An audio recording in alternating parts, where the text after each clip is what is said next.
All right, how was everybody today? This is L.A. Kendrick back with another story from the vault of Would You Dare?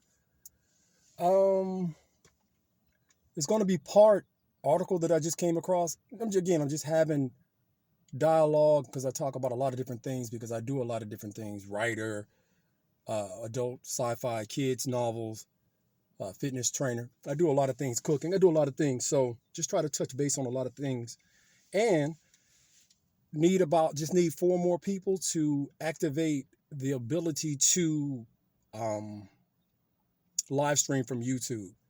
So with that being said, this is an article that I came across and you might find interesting. Okay, so the article reads: Is Bigfoot killing and eating people? Yeah, I know that sounds crazy, but I'm always fascinated by the macabre and supernatural and science fiction encrypted stuff, right? So let's get the story going. As the human beings that we are every day, it can be a struggle to eat and just survive this world, let alone trying to survive and thrive out in the wilderness, where most people do not feel at home. Having said that, many of folks do enjoy a trip or two during the year to the woodlands and becoming one with Mother Nature. And typically, these trips are full of fun and adventure, with the occasional meeting with a black bear or deer. Generally speaking, these trips are pretty safe and secure except for the rare but scary nonetheless black bear visitations. Most of the time, these eye-to-eye meetings are fairly uneventful.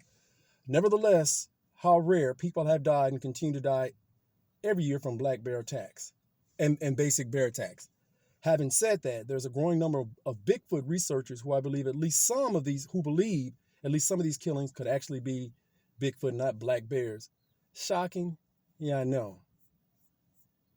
All right, it goes on to say this is actually something which is not new at all. In fact, this notion has been around for generations.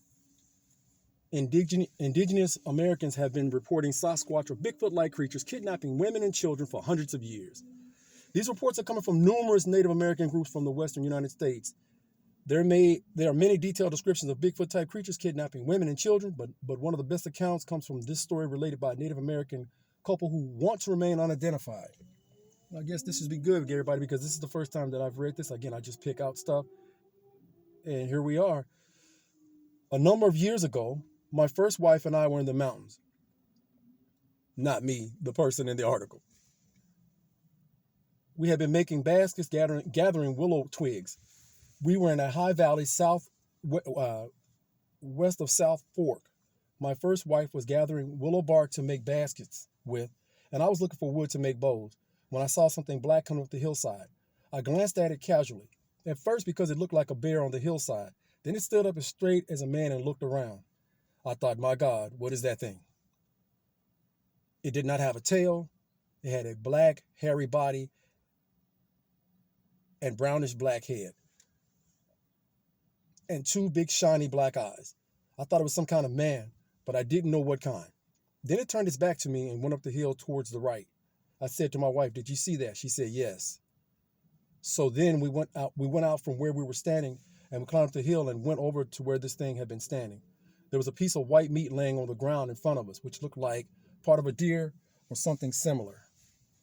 My wife picked it up and took it to where we were staying that night. We went to bed. After about an hour or so, we had a fire up in the lodge and we were sitting around it. There was a lot of snow falling out there and the temperature was dropping. The snow fell on the ground but didn't melt. I remember very well. We went to sleep. I woke up cold in my sleeping bag and I could feel the snow on my face as if I was outside somewhere and it was very cold. We got up that morning, packed our stuff, and we started going down into South Fork Valley. Remember, this is thousands of miles away. We were going down the slope, and we had been where we had been sleeping when we saw this thing again. It was coming up the hill, and it looked like a black bear. It had a big muscular body and a long pointy head. It was coming fast towards us. My first wife was ahead of me, and she reached into her belt pouch and pulled out her knife. She threw it at the thing, and I heard something hit it in the head or neck area. And I heard something hit it in the head or neck area. That's how it reads. Because it retreated rapidly back towards the side of the hill where there was a narrow cave or something. It retreated into the cave as quickly as it had come up. That was the last time we ever saw that thing. It wasn't a bear and it wasn't a man. The story continues. According to Bigfoot researchers, which the real name is Sasquatch, I would like to use the Native American terminology because they've been saying this thing, like they say, for generations. There are at least a few human fatalities every year that are attributed to Bigfoot. And these are usually the people who have been killed and eaten on a logging camp or in some isolated area. There are also cases where people have reported missing and never found or heard from again after going off into the woods. This has led to some logical yet frightening conclusions that claim at least some of these deaths could actually be from Bigfoot attacks. As a matter of fact, most of these deaths could be explained, but not all of them. It is generally accepted that black bears can and will attack and kill human beings just like any other predator would do in the wild environment. It is also accepted that some black bears have been known to carry human remains back to their caves or dens. That being said, there's a growing body of Bigfoot researchers and other interested folks who believe the killings attributed to black bears could actually be unexplained Sasquatch attacks. And in fact, there are claims that these bear killings were done by a mature male Sasquatch, not just any old bear, and it spells old, O-L, bear out there. These claims are coming from Sasquatch researchers and investigators who have been gathering evidence over a number of years. Based on their findings, they are convinced that the older Sasquatch males do indeed kill and eat humans at times. And there is even an author named David Paulides. I've seen some of his work, who wrote the book Missing 411, about people who go missing every year in the wilderness, and one of his theories is Bigfoot. The long and short of it is that Bigfoot must be kidnapping or killing humans who have unluckily crossed their paths. David has authored multiple books, and I guess it should be multiple. Again, forgive me because I'm trying to break it down. I'm reading the first time as I'm giving it to you guys. And there are what seems like countless documentaries on the subject, all which are attainable on the internet. And it's got, certain titles like The Hooper Project, Bigfoot Encounter 2008, Tribal Bigfoot, blah, blah, blah, yada, yada, yada. Okay, now I'm going to share a story with you about what happened back in my home area. It was back in like I want to say the mid 80s. And I have a friend, and we had talked about this when we were in vocational school, but we were young, real young in the 80s. So, but we remember hearing about it. And I know he said he heard about it because he stayed out there on Prosperity Lane. And it's a lot of forested area out there, and not a lot of people stay out there. It's in the woods. It's in Kentucky. But there's this toll booth. There used to be a toll booth between Madisonville and Hopkinsville, right? And, of course, you had to stand in it and man it. It's not like you see a lot of them now. Now, I think it did. I remember having the arms that you raise up and then you whatever. Sometimes you could throw your change into it, and then sometimes you had to get change from the customer service rep or just the plain rep in front. I mean, that was manning the post, right? But it was cold that year, and it was real freaky to hear this story. And what had happened apparently was there were two people manning the post, and it was late at night, and I think it was on a Friday or Saturday night, and it gotten real foggy, and the two people manning the post, they claimed they could hear some growling. And again, we're talking about like on a highway, but the traffic had slowed down. It had to be early in the morning because, Madisonville, if I'm not mistaken, there are clubs that you can go to and hang out in different parts of, that weren't so local to Hopkinsville, Kentucky at that time, right? And because Hoptown doesn't have a whole lot of stuff going on as far as activity. That's what we call my hometown, Hoptown. And what we found, what they witnessed was, again, they saw some movement in the fog, and they can hear this high pitched wailing after a while.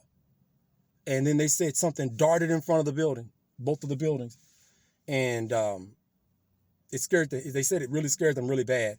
And then they looked, from the other direction of which this shadow thing ran into the fog on the right side of the highway, depending on which way you're coming in, a deer ran back across the other way, like just really, really, really, really running.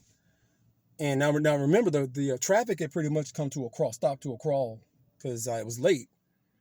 And this thing ran across, whatever this was, a shadow ran across again, like it was in pursuit of the deer. And all of a sudden, they got really, really spooked. And then all of a sudden, this thing comes right in front of one of the toll booths and slams his hands on both of the windows on the side of the building and rocked it. And they said it was a hairy Sasquatch. Said it was huge. I mean, just enormous, right?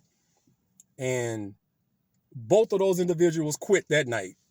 They abandoned those posts and those toll booths, and they never came back. They reported their story, and they said they'll never do that again out there in that environment or any toll booths or anything like that whatsoever. Now, the toll booths are of course, they're gone now. Again, I haven't been back that way in about 12 years, 10, 12 years. It's been a while. I haven't been back home in a while. So they said it scared the brakes off of them. And they didn't want any more parts of that. And they were like, I'm done. So that is a factual story. It really happened. And I've been trying to find research on it, but I do have a friend. And again, if I can get him on the live. And he remembers it because we talked about it, and we did it. It wasn't, it's funny, but it's not funny, because you're thinking, man, what are the possibilities, and could that happen, right? Actual Sasquatch reports. But we do have a lot of Sasquatch reports back in Kentucky. It is just the way that it is. It's a lot of forested area there. And so, again, I don't blame those people. Would you dare stay under those circumstances? Because I know I would have gotten out of there. I know I would have never gone back. And they actually, as a matter of fact, they actually said there was some tracks, not many, but there was some footprint, human type footsteps and footprints. And it just, it went. I remember it being a newspaper article, but I've looked and I can't find it. So I guess I'll do some more digging, but I've been digging trying to find that article for a while.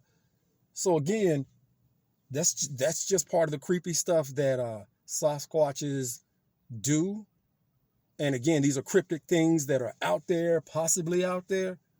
And again, I write stories about things like this, and that's what the benefits of a bully is about. These young kids battle the cryptic, supernatural, and the unknown. And they're like basically the young men in black in training. But in the meantime, in between times, these are stories that I'm just telling for the fans and to the fans, so that you guys, I keep you in the loop as to what's going on. But I need 4 more subs, and then we can get this thing popping as far as going live with it, all right? But like, share, and subscribe. Comment below. Tell me what you think, people. All right? This stuff is for you. It's free of charge. And would you dare? Remember, check your closets. Check under your beds. Check under your cars if you work late at night or early in the morning when there's limited light outside. Because you never know what's waiting in the dark to make you a story. And it's in closing. If you had that job at the Madisonville toll booth? Would you dare? You guys fill in the rest.